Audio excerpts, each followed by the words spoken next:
మీకెందుకు అనిపించింది 12 సంవత్సరాలు ధ్యానం చేయాలని? అంటే ఈ జన్మవాసన కాదు, పూర్వ జన్మ శ్వాస అనేదంతా. ఆధ్యాత్మిక పరంగా మీకు అలాంటి సువాసనలు కలిగి ఉండటానికి, ఇంట్రెస్ట్ కలగటానికి ఎవరినైనా చూసి మీరు అలా అయిపోయారంటారా? లేదంటే బై బర్తే అంటారా? అంటే కొందరి జన్మలు ఎలా ఉంటాయంటే అమ్మ, భగవంతుడు కొందరిని పెట్టి పుట్టిస్తాడు. కొందరికి ఏ చదువు సంధ్య రాకుండానే కూడా మంచి మంచి పెయింటింగ్స్ వేస్తుంటారు, చాలా చక్కగా మాట్లాడుతుంటారు. అంటే సహజ సిద్ధమైన కళలు. ఎంతమంది పిల్లలున్నా ప్రతి బిడ్డ తల్లిదండ్రులకు ఇంపార్టెంటే. ఫ్యామిలీ ఉండాలి, వాళ్ళకంటూ ఒక పిల్లలు రెస్పాన్సిబిలిటీస్ ఉండాలి అనుకుంటారు. అలా మిమ్మల్ని వదిలేశారని చెప్పారు కదా, అంటే అభ్యంతరం అనేది ఏమీ చెప్పలేదా ఒక్కసారి కూడా? అంటే అమ్మ ఏడిసింది బాగా. దేవి భాగవత మహాపురాణాన్ని ప్రతిరోజు గంటన్నర చదివేవాడిని. ఓకే. పూజలు ఎక్కువ చేసేవాడిని.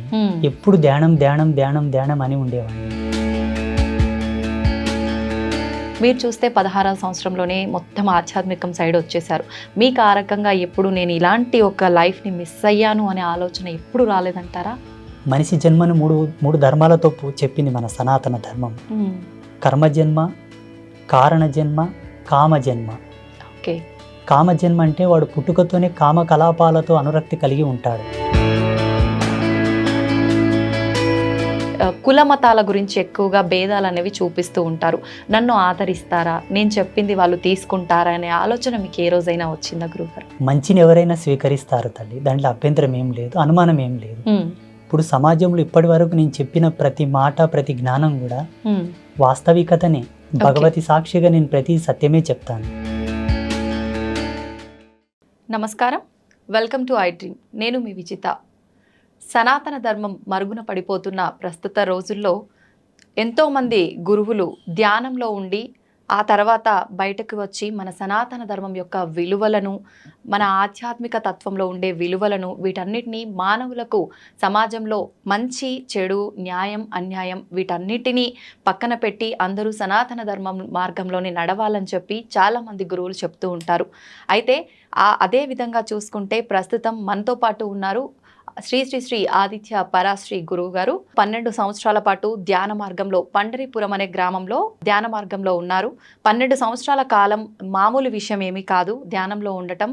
ఆ తర్వాత గురువుగారు ధ్యాన మార్గం నుంచి బయటకి వచ్చి సనాతన ధర్మం ఏ రకంగా ఉంది, ఎంతవరకు మన సమాజం సనాతన ధర్మ మార్గంలో నడుస్తుంది అని తెలుసుకొని ప్రజలకు ఎంతో కొంత మంచి మేలు జరగాలి అంటే సనాతన ధర్మ మార్గాన్ని కరెక్ట్ బాటలు నడిపించాలని వారు కృషి చేశారు.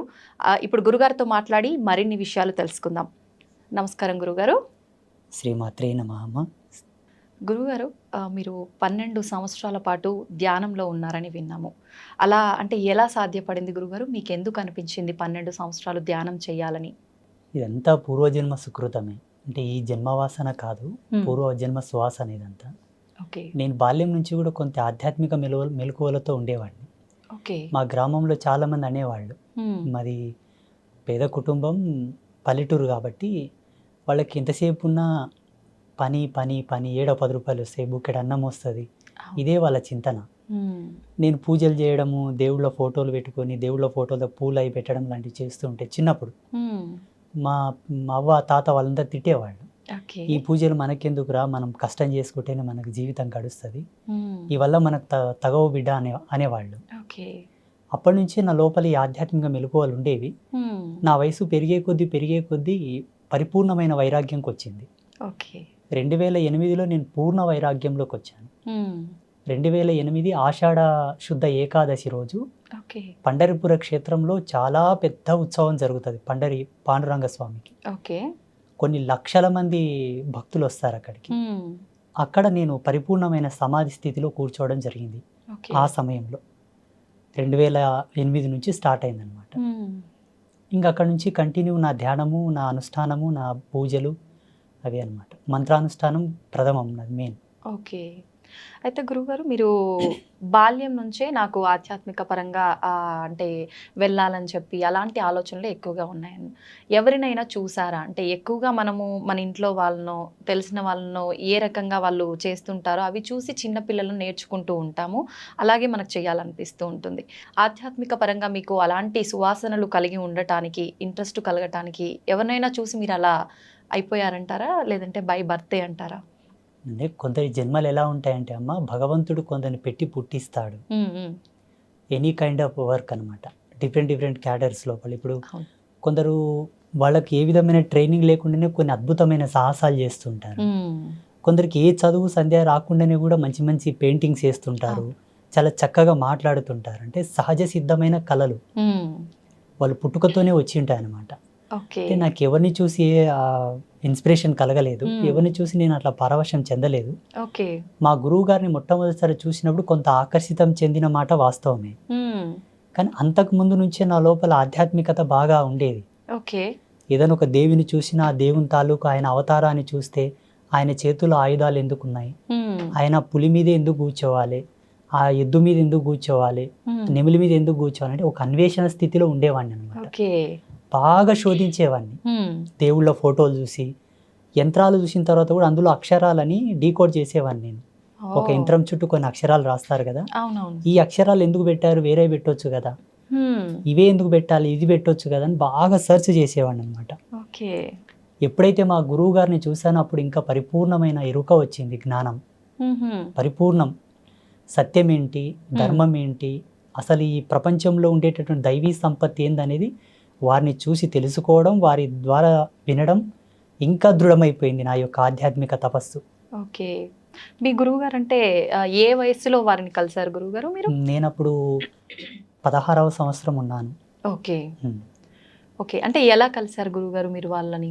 మేము వలసదారులు అనమాట, మా కుటుంబం మొత్తం కూడా. పండర్పుర క్షేత్రానికి వలస వెళ్ళాం మేము కూలి పని కోసం. నేను నా కూలి పని చేసుకుంటూ ఉండే సమయం లోపల మా గురువు గారి పల్లకి సేవ వెళ్తూ ఉండేది. సంత్ రాజారాం కైకాడి మహారాజ్ అంటే పండర్పుర క్షేత్రంలో చాలా ఫేమస్ మఠం అది. వారి పల్లకి సేవ చూసినప్పుడు వారిని చూడగానే నా మనస్సు అంతా వారి మీదకి వెళ్ళిపోయింది. ఇంకా డే మొత్తం పనిచేశాను. సాయంత్రం వారి దగ్గరికి వెళ్ళి కూర్చొని, నాకు కొంచెం మరాఠీ వస్తుంది, మరాఠీలో నేను వారితో మాట్లాడాను. స్వామీజీ, నాకు ఇట్లా ఆధ్యాత్మిక అన్వేషణ ఉన్నది, కొన్ని ఆధ్యాత్మిక అనుభవాలు కలుగుతూ ఉన్నాయి, దీన్ని నివృత్తి చేయండి అని అడిగాను. వారు 2 మాటలు అన్నారు. నీ జీవితం ఇది కాదు, నువ్వు ఇందులో ఉండడం కరెక్ట్ కాదు, మీ తల్లిదండ్రులను తీసుకొని రా, నేను కొన్ని విషయాలు చెప్తానని అన్నారు. మా అమ్మతో మా నాన్నతో చెప్పాను, వాళ్ళు వచ్చి కలిశారు. ఈ అబ్బాయితో గనక మీరు పని చేయిస్తే ఒక గోవుతో సేవ చేసుకున్నట్లనే నీ కొడుకు కాదు నన్ను వదిలేసే అని చెప్పారు. వారు ఏమన్నారంటే, నువ్వు లోక కళ్యాణం కోసం పుట్టావు నాన్న, ఈ సంసారంలో నువ్వు ఉండేది కాదు. ఎందుకోసం అంటే నీకు ఒక అన్న ఉన్నాడు, ఒక తమ్ముడు ఉన్నాడు, 2 ఉన్నారు సంసారానికి, 2 అక్కలు ఉన్నారు, 2 చెల్లెళ్ళు ఉన్నారు. నీ కుటుంబానికి ధర్మం ఉంది, నువ్వెందుకు ఇక్కడ, నీ ధర్మం ఇది కాదన్నారు. నేను అప్పుడే కలిశాను వారిని. మరుసటి రోజే మా అమ్మ నాన్న తీసుకొని వెళ్ళాను. నా బయోడేటా ఎలా చెప్పగలిగాడు ఆయన? నాకు అన్న ఉన్న సంగతి, తమ్ముడు ఉన్న సంగతి, అక్క చెల్లెళ్ళు ఉన్న సంగతి అసలు ఆయనకు పరిచయం లేని నేను. అంత దివ్య దృష్టి ఉంది వారికి. ఇంకా అప్పటి నుంచి మా అమ్మ నాన్న నన్ను వదిలేశారు. అప్పటి నుంచి పరిపూర్ణ ఆశ్రమ ధర్మంలోకి వచ్చేసాను. ఇంకా ఇప్పుడు ఎప్పుడైతే వారు నా గురించి చెప్పారో అప్పుడు నాకు అంటే ఆలోచన అనేది మారిపోయింది కంప్లీట్గా. ముందుగానే మీరు ఆధ్యాత్మిక పరంగా కొంచెం ఇంట్రెస్ట్ ఎక్కువగా ఉంది కాబట్టి గురువుగారు ఆ మాటలు చెప్పగానే, కానీ గురువుగారు మామూలుగా మీకుంది ఓకే, కానీ పేరెంట్స్ ఎక్కువగా సపోర్ట్ చెయ్యరు. అదేంటి, నాకు ఎంతమంది పిల్లలున్నా ప్రతి బిడ్డ తల్లిదండ్రులకు ఇంపార్టెంటే, ఫ్యామిలీ ఉండాలి, వాళ్ళకంటూ ఒక పిల్లలు రెస్పాన్సిబిలిటీస్ ఉండాలి అనుకుంటారు. అలా మిమ్మల్ని వదిలేశారని చెప్పారు కదా, అంటే అభ్యంతరం అనేది ఏమీ చెప్పలేదా ఒక్కసారి కూడా? అంటే అమ్మ ఏడిసింది బాగా, అమ్మ ఏడిసింది, నాన్న కూడా బాధపడ్డాడు. ఇంకా వాళ్ళు అర్థం కూడా చేసుకున్నారు నేను చేసే పనులు అట్లా ఉండేవి. దేవి భాగవత మహాపురాణాన్ని ప్రతిరోజు గంటన్నర చదివేవాడిని. పూజలు ఎక్కువ చేసేవాడిని. ఎప్పుడు ధ్యానం అని ఉండేవాడిని. కొన్ని సందర్భాల్లో పని చేస్తున్నప్పుడు కూడా అలాగే ధ్యానంలోకి జారుకునేవాడిని. వాళ్ళు చూశారు నా చేష్టలన్నీ. ఈ స్వామీజీ చెప్పిన మాటలకు నేను జీవించే జీవన విధానానికి వాళ్ళకి అర్థమైపోయింది.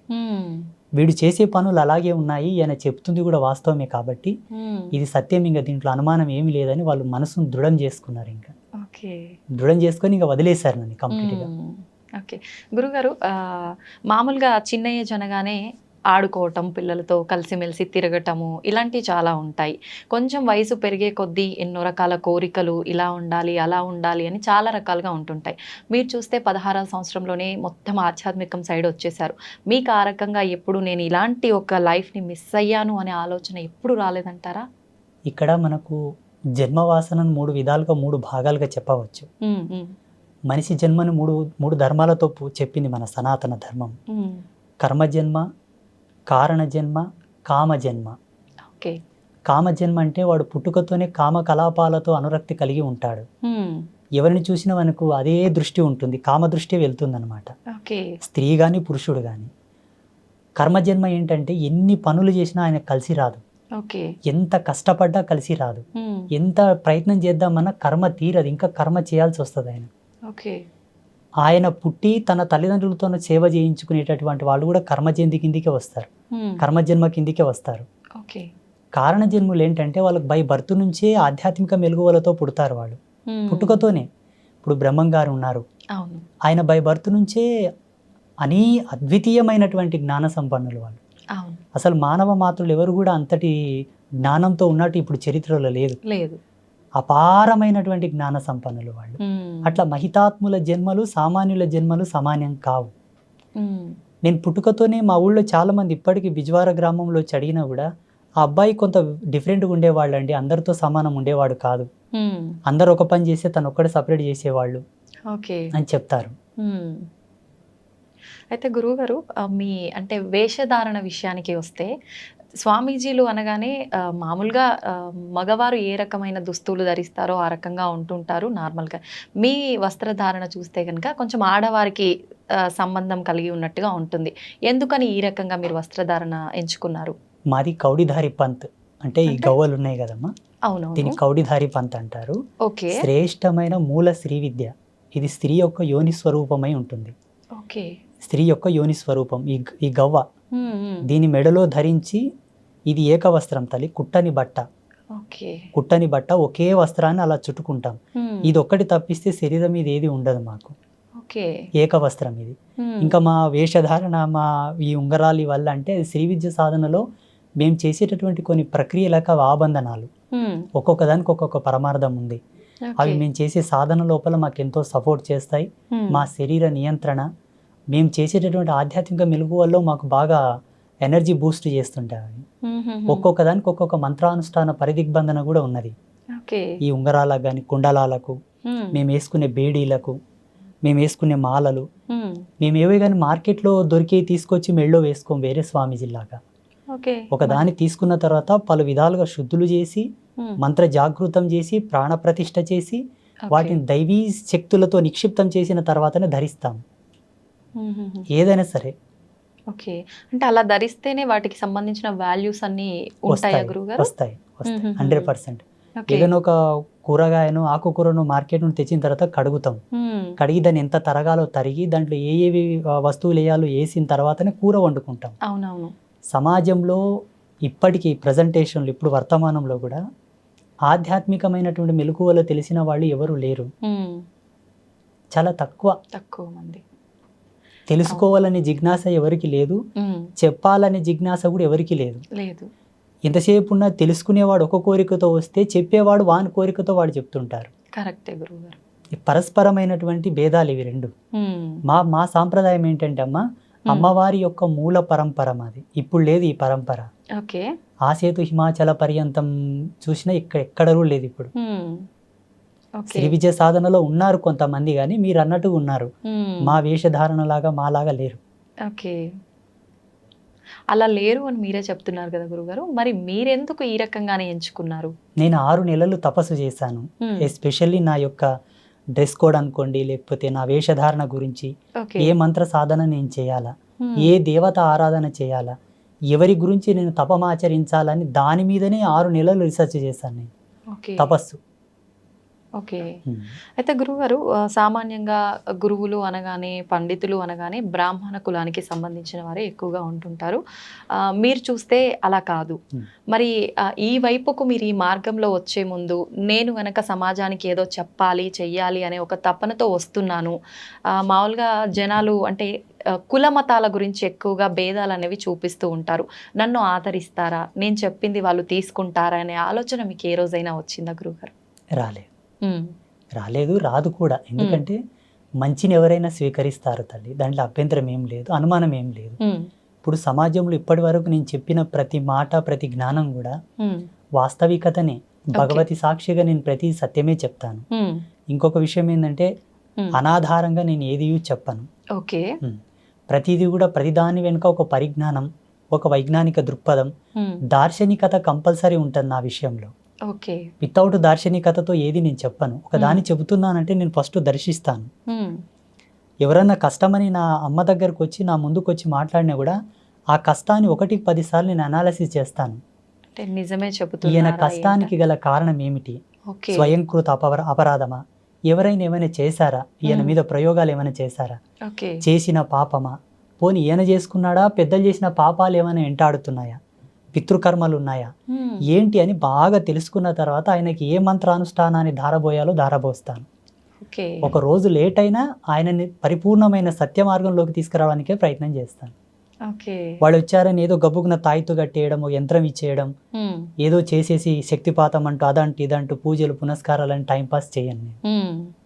ఓకే. అంటే అందరికీ మంత్రబోధనే చేస్తుంటారా గురుగారు? మీరు అన్నట్టుగా యంత్రాలు జనరల్గా అందరూ తాయెత్తులు, యంత్రాలు ఇలాంటివే మంత్రిస్తుంటారు. అలా ఏముండదా మీ దగ్గర? ఆ వ్యక్తి యొక్క సమస్యను బట్టి, ఆ తీవ్రతను బట్టి ఏది అవసరం అది చేస్తూ ఉంటాను. ఇదని ఇది కాదని కాదు. జనరల్గా భేదం అనేది ఏమీ లేదు అక్కడ. ఆయనకు తాయిత్ అవసరం అయితే ఇమ్మీడియట్లీ తాయిత్ రెడీ చేసి ఇస్తాను, తీసుకున్నా ఇలా ధరించు, ఈ నాళ్ళకు నీకు మంచిగా అవుతుంది పో.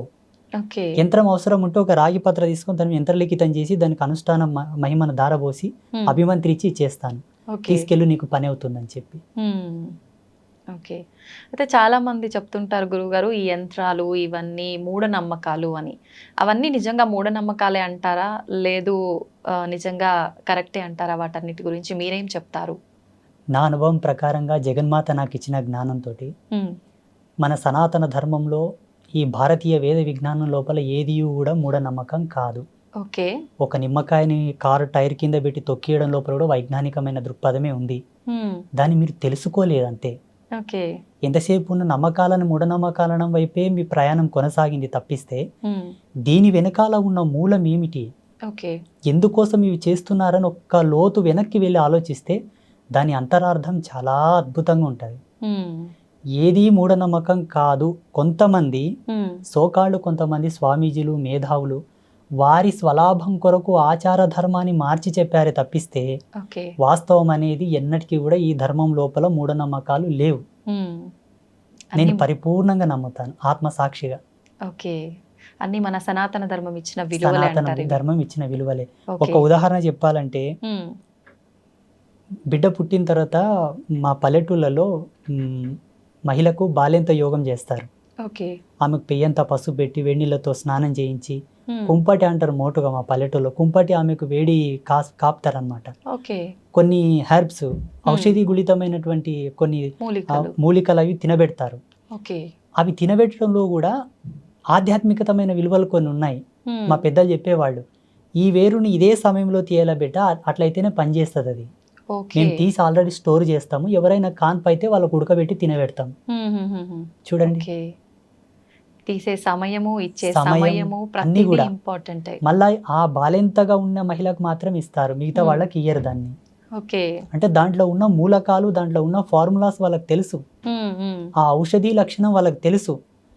వాళ్ళేం కంప్యూటర్లో చూసి ల్యాబ్లో టెస్ట్ చేసి తీసిలేరు మళ్ళీ దాన్ని. అనుభవం, అంతే. అనుభవానికి మూలం ఆధ్యాత్మికత, ధర్మం, మాలాంటి గురువులు చెప్పిన జ్ఞానం, ఆయుర్వేదం మీద పట్టున్న కొంతమంది ఋషులు చెప్పిన జ్ఞానం లక్షల సంవత్సరాల పూర్వమే చెప్పారు. దాన్ని అనువంశికంగా అలాగే తీసుకుంటూ వచ్చారు ఇప్పటి వరకు. అయితే గురుగారు మీరు ఇప్పుడు చెప్పినట్టుగా అనువంశికంగా తాత ముత్తాతల నుంచి ఉన్న ఆయుర్వేద మూలికలు ఇచ్చేవాళ్ళు చాలామంది ఉన్నారు. వాళ్ళని నిజంగా నమ్మవచ్చా?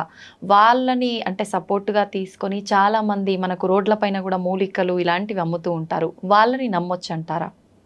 ఇక్కడ మెయిన్ ఏందంటే అనువంశికతంగా ఉండే వాళ్ళని మనం చాలా వరకు నమ్మాలి తప్పదు. ఎందుకంటే వాళ్ళ దగ్గర కొన్ని గ్రంథాలు ఉంటాయి, ఓకే. బయటికి ఇయ్యరు వాళ్ళు. హుహు. వాళ్ళ తాత ముత్తాతలు రాసినటువంటి గ్రంథాలు. హ్మ్.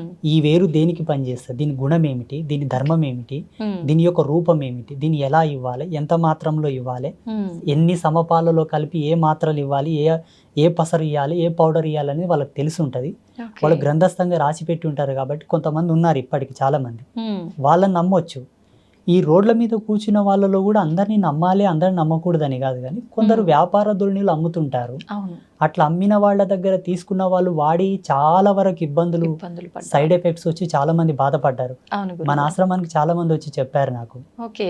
ఒక ఆయనతో నేను ఒక పసరు తీసుకున్నానండి, తాగిన తర్వాత నాకు ఈ దుద్దుర్లు వచ్చాయి, ర్యాషెస్ వచ్చాయి అని చెప్పేసి, హుహుహు. నాకున్న జ్ఞానంతో దానికి విరుగుడుగా ఏదో నాకు తెలిసిన పసరు, హ్మ్. ఏదో పౌడర్, మందు అవి ఇచ్చి మళ్ళీ బాగు చేశాను నేను. ఓకే. వీళ్ళని నమ్మడం కరెక్ట్ కాదు, 100% Hmm. నమ్మకూడదు. ఓకే. ఎందుకంటే మనకు సైన్స్ ఇంత డెవలప్ అయింది ఇప్పుడు, హ్మ్. ప్రతిదాని కూడా మనకు సెకండ్లో త్రుటికాలం నందే ఇచ్చేటటువంటి వైజ్ఞానికం వచ్చింది ఇప్పుడు. అవునవును. మ్యాక్సిమం ఇప్పుడున్న కాలమాన పరిస్థితులను బట్టి, మనం తింటున్న తిండిని బట్టి, హ్మ్. ఇప్పుడు ప్రతిదీ కూడా మందులో కూడా అంటాం మేము మోటుగా. అవును. అవును గురుగారు. ప్రతిదీ కూడా మందులతోనే పండించే ధాన్యాలు, పండ్లు, కాయగూరలు అవే వస్తున్నాయి. అవును. ఈ తిండిని బట్టి, ఈ జీవన విలువలను బట్టి ఈ మందులు వాడడమే మంచిది. హ్మ్. అప్పట్లో మోటు మందులు ఎట్లా పనిచేస్తుందంటే గట్టితనం ఉండే అందరి లోపల, ఓకే. దృఢత్వం బాగుండే, తినే తిండిలో కూడా ఆ గట్టితనం ఉండేది కాబట్టి పసర్లు పనిచేసేవి. హ్మ్. ఇప్పుడు అంత తొందరగా పనిచేయవు. ఓకే. అంటే శరీరం సపోర్ట్ చేయొద్దు దాంట్లకు. ఓకే. అయితే గురుగారు ఇది అడగొచ్చో లేదో తెలీదు. చాలా వరకు నేను కొన్ని ప్రాంతాల్లో విన్నాను. పల్లెటూర్లలో వాళ్ళేమంటారంటే ఇద్దరు, ముగ్గురు ఆడ సంతానం ఉంటే ఖచ్చితంగా నెక్స్ట్ రాబోయే సంతానం మగ శిశువు జన్మించాలంటే పసరు పోస్తారు పలానా ప్లేస్‌లో. ఖచ్చితంగా మగ శిశువు జన్మిస్తారు అని అంటుంటారు. ఇలాంటి పసరు మందుల్ని నమ్మొచ్చంటారా? నిజంగా అలా జరుగుతుందంటారా? నా జీవితంలో, నా అనుభవంలో ఒక 7-8 కేసులు నేనే డీల్ చేశాను. సక్సెస్ అయ్యాయా గురుగారు? 100% అమ్మ సాక్షిగా, ఓకే. అబద్ధం ఏం లేదు. హ్మ్. అంటే ఇవి ఎట్లుంటాయమ్మా, వాళ్ళ యొక్క దైవం అంటే వాళ్ళ యొక్క పుణ్యం, వాళ్ళ రాతఫలం, వాళ్ళ అదృష్టాన్ని బట్టి ఆధారపడి ఉంటాయి. ఓకే. కొందరికి వికటించాయి కూడా, కొందరికి సక్సెస్ కాలేదు. హుహుహు. అంటే ఇక్కడ మనం ధార్మికంగా చెప్పాల్సి వస్తే వాళ్ళ యొక్క పుణ్యం, వాళ్ళ అదృష్టం. హ్మ్. ఇటువంటివి ఏంటంటే హార్మోనల్ సెక్టర్ని మార్చేటటువంటి మూలికలు కొన్ని ఉంటాయి. ఓకే. ఉమ్. హుహుహు. స్త్రీ ఎప్పుడైతే పిండోత్పత్తి గావించే సమయం లోపల, హ్మ్. ఆమె సంతానవతి కావడానికి రెడీగా ఉన్న సమయం లోపల హ్మ్. ఆ పసర్లు తాపడం వలన తప్పకుండా పురుష సంతానానికి సంబంధించినటువంటి సంపర్కమే ఆ కలయిక వలన అదే హార్మోన్స్ రిలీజ్ అయ్యి అదే హార్మోన్స్ వల్ల వాళ్ళకి పిండోత్పత్తి అవుతుంది ఓకే. అని అప్పట్లో ఆయుర్వేదంలో చాలా గొప్పగా రాసి ఉన్నారు. హుహుహు. దాని యొక్క జ్ఞాన సంచికతోనే ఇప్పుడు ఈ పసర్లు అనేవి పోస్తారు మోటుగా పల్లెటూర్ల లోపల. అవునవును. కానీ సక్సెస్ అయినాయి, ఓకే. చాలా మందికి సక్సెస్ అయినాయి. హుహుహు. కొందరు ఓకే. ఫెయిల్ అయితే వాళ్ళ అదృష్టం ఇక చెప్పనీకి రాదు. కొంచెం మన చేతుల్లో ఉంటే కొంచెం భగవంతుడు, అదృష్టం భగవంతుడు, భగవంతుడి పైన భగవంతుడు ఆధారపడి అంతే. ఉంటుంది. ఓకే. అయితే గురుగారు చావు పుట్టుకలు అనేవి మన చేతుల్లో లేవు. ఆ భగవంతుడు ఎప్పుడు సెలవిస్తాడో, ఎప్పుడు ఆజ్ఞాపిస్తాడో ఆ రకంగా అన్నీ జరిగిపోతూ ఉంటాయి. అయితే చావుకి పుట్టుకకి ముహూర్తాలతో పని లేకుండా ప్రకృతికి అనుగుణంగా జరిగిపోతున్నప్పుడు మనం భూమి మీదకి వచ్చిన తర్వాత ఏ మంచి కార్యక్రమం చేయాలన్నా, ఎటువంటి కార్యక్రమం చేయాలన్నా ఖచ్చితంగా ముహూర్తం చూసుకోవాలి. శుభముహూర్తం అనేది పంతులతో, పండితులతో మాట్లాడి పెట్టించుకోవాలి అంటుంటారు. మరి ఎందుకని గురువుగారు? చూడమ్మా, ప్రకృతి వేరు, మనం వేరు కాదు. ప్రకృతి మనం ఒకటే. ఓకే. ప్రకృతిలో మనం అంతర్భాగమైనప్పుడు కాలధర్మ సిద్ధాంతాన్ని అనుసరించి, ప్రకృతి యొక్క నియమాన్ని అనుసరించి మనం నడవాలని దాని యొక్క సూచన. ఓకే. సమయం వేరు, ప్రకృతి వేరు, మనం వేరు కానే కాదు. అందరం కలిసి ఒక జీవితంగా జీవిస్తున్నాం అంతే. ఓకే. మనం ఒక సమయాన్ని తీసుకుంటున్నామంటే ఆ తాలూకు యొక్క ఎనర్జీ సీక్వెన్సెస్ యాడ్ అయి ఉంటాయి నేచర్లో. ఆ గ్రావిటీ అనేది ఫోర్స్ అయి ఉంటుంది అప్పుడు. అట్ ద పాజిటివిటీ, శుభ సమయము, శుభముహూర్తం, శుభ సంకేత దృక్పథంతో కూడుకున్నటువంటి వాతావరణం.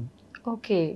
మంచి నీ జీవనాడులకు, నీ జీవ చైతన్యానికి, నీ ఆరా సిస్టానికి అది అనుసంధానం అయ్యి ఉండే టైం అది. ఓకే. ఉదాహరణకి సూర్యోదయం లోపల ప్రశాంతంగా చల్లగా ఉంటది వాతావరణం. అవును గురుగారు. మధ్యాహ్నంకి ఆ వాతావరణం ఉండదు కదా. ఉండదు. అంటే ఏం మారినట్టు? ఉమ్. సూర్యుని యొక్క తాపం పెరిగి వేడి ఎక్కువ ఉత్పన్నం అయ్యింది కాలంలోనే. అవునవును. ఇదే కాలంలోనే మార్పులు జరుగుతున్నాయా లేదా? ఉమ్. అలాగే ఋషుల యొక్క ద్రష్టత్వం, ఋషుల యొక్క దార్శనికత ఇక్కడనే మనకు గొప్పతనం అని తెలుసుకోవాలి మనం. ఉమ్. భారతీయ ఋషుల యొక్క గొప్పతనం. ఓకే. ముహూర్తాన్ని ఛేదించి ముహూర్తం యొక్క నిశ్చయం చేసేటటువంటి ఏకైక గణాంక సిద్ధాంతం మనదే. ఉమ్. హిందూయిజంలోనే ఉంది, ఎక్కడ లేదు. ఓకే. ముహూర్త ప్రమాణాన్ని అంత ఈజీగా లెక్క కట్టడం అందరికి సాధ్యం కాదు. ఉమ్. చాలా సెన్స్ కావాలి దానికి. ఓకే. అబ్బా ఎంత తపస్సు చేయాలో. ఉమ్. ఇప్పుడు కాలంతో మాట్లాడాలి తల్లి లైవ్గా. ఓకే. కాలంతో లైవ్లో మాట్లాడితే తప్ప ముహూర్త నిశ్చయం కాదు. ఉమ్. ఈ ముహూర్తాలు, ఈ పంచాంగం, ఈ ఆస్ట్రోఫిజిక్స్ అంతా కూడా 14 లక్షల సంవత్సరాల క్రితమే రాయబడింది. ఓకే. 14 లక్షల సంవత్సరాల క్రితం రాయబడ్డటువంటి పంచాంగంలోనే ఉమ్. రేపు వచ్చే అమావాస్యకు సూర్యగ్రహణం ఉంది. ఇప్పుడు వచ్చే అమావాస్యకు సూర్యగ్రహణం ఉందని ఇప్పుడే మన పంచాంగంలో రాశారు. ఉమ్. కరెక్ట్ ఆ రోజు సూర్యగ్రహణం పడుతుందా లేదా మీరు చెకప్ చేసుకోండి కావాలంటే. ఓకే. 100% మన పంచాంగంలో చెప్పిన ముహూర్తంకే ఉమ్. సూర్యగ్రహణం పడుతుంది. ఓకే. అంటే 14 లక్షల సంవత్సరాల క్రితమే నిశ్చయమైనటువంటి ముహూర్తాలే ఇప్పటికీ ఉన్నాయి. ఉమ్. అమావాస్య, పౌర్ణమి, గ్రహాలు, అవును. నక్షత్రాలు, ఉమ్. మనకు వచ్చే పుష్కరాలు, కుంభమేళ, ప్రతి ఒక్కరు పెట్టుకునే ముహూర్తాలు, ఎవ్రీథింగ్ ఆల్సో, ఓకే. ప్రతిది కూడా. ఉమ్. అంటే ఇది ఎంత డెప్త్ సైన్స్ అంటే అమ్మ, మానవుడు కొన్ని లక్షల యోజనాల కిందికి వెళ్తే తప్ప ఈ అర్థం మనకు రాదు. అవును. ఓకే. కానీ ఋషులు ఎలా ఇచ్చారో, ఉమ్. అందుకే గురువుని సాక్షాత్తు భగవంతుడితో సమానం పోల్చారు మన ధర్మంలో. ఉమ్. భగవంతుడే ఒక మనిషి అయి వచ్చి మనకి ఇన్ని అద్భుతాలను ఇచ్చాడని నేను భావిస్తున్నాను. ఇప్పుడు రేపు అన్నది కూడా భవిష్యత్తే కదమ్మా. అవును గురు. వచ్చే అమావాస్యకే సూర్యగ్రహణం పడుతుందని ఇప్పుడు పంచాంగంలో రాశారు కదా. ఉమ్. వీళ్ళు రాసిన దానికి అక్కడ గ్రహాలు మారుతున్నాయా, లేకపోతే అక్కడ గ్రహాలు మారేదాన్ని బట్టి వీళ్ళు రాశారా? మారేదాన్ని బట్టే వీళ్ళు రాశారు. వీళ్ళకి ఎలా తెలుసు? అప్పుడు రాకెట్స్ లేవు కదా గ్రహాల దగ్గరకు పోవడానికి. అవును. ఇప్పుడు ఏరోప్లాన్స్ ఉన్నాయి, అవును. అప్పుడు రాకెట్స్ లేవు కదా. ఉమ్. ఒకవేళ మా ధర్మం లోపల విమానాలు ఉన్నాయి, పుష్పక విమానాలు ఉన్నాయి అంటే నువ్వు నమ్మరు. ఉమ్.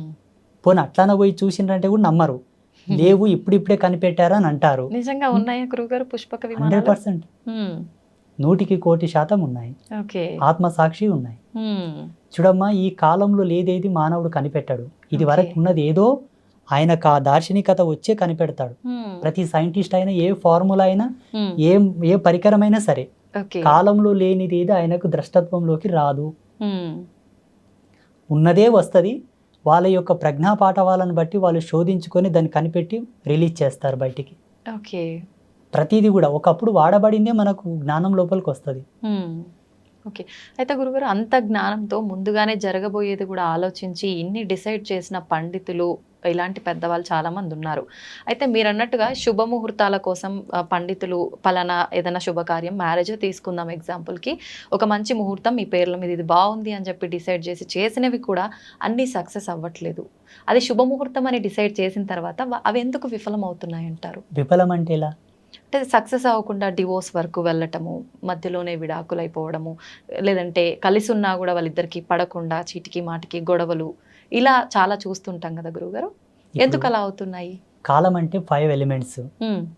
భూమి, ఉమ్. నిప్పు, నీరు, ఉమ్. గాలి, ఆకాశం. అవును. ఈ 5 ఎలిమెంట్స్ యొక్క సమ్మేళనమే కాలం.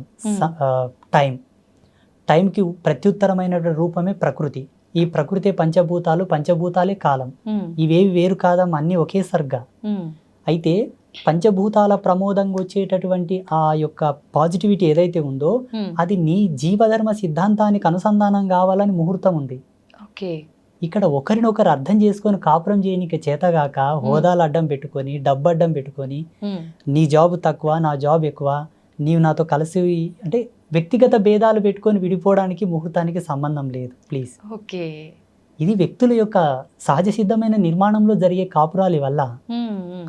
దీనికి కారణం ఏంటంటే ఇప్పుడున్న సామాజిక రుగ్మతలు. ఉమ్. ఒకరితో ఒకరిని పోల్చుకుంటున్నారు. అవును. ఆ పోలిక వల్ల విభేదాలు వచ్చి విడిపోతున్నారు చాలా మంది. ఉమ్. ఇంకొంతమంది సర్దుకోవడం లేదు, ఓపికలు లేవు మన వాళ్ళకి. అండర్స్టాండింగ్. ఇప్పటి మానవునికి ఓపిక లేదు. ఉమ్. అప్పట్లో పాతకాలంలో ఎన్ని విపత్తులు వచ్చినా, ఎన్ని ఇబ్బందులు వచ్చినా ఓపిక గట్టి ఉండే. ఓకే. ఓపిక ఎంత దృఢమో జన్మ అంత సార్థకత అని చెప్తారు మన ధర్మంలో. ఓపిక లేని వాళ్ళ జన్మలు సార్థకతను పొందవు. ఓకే. ఓపిక లేకపోవడం వల్ల విడిపోతున్నారు కానీ ముహూర్తం ఏం తప్పు లేదు ఆడ.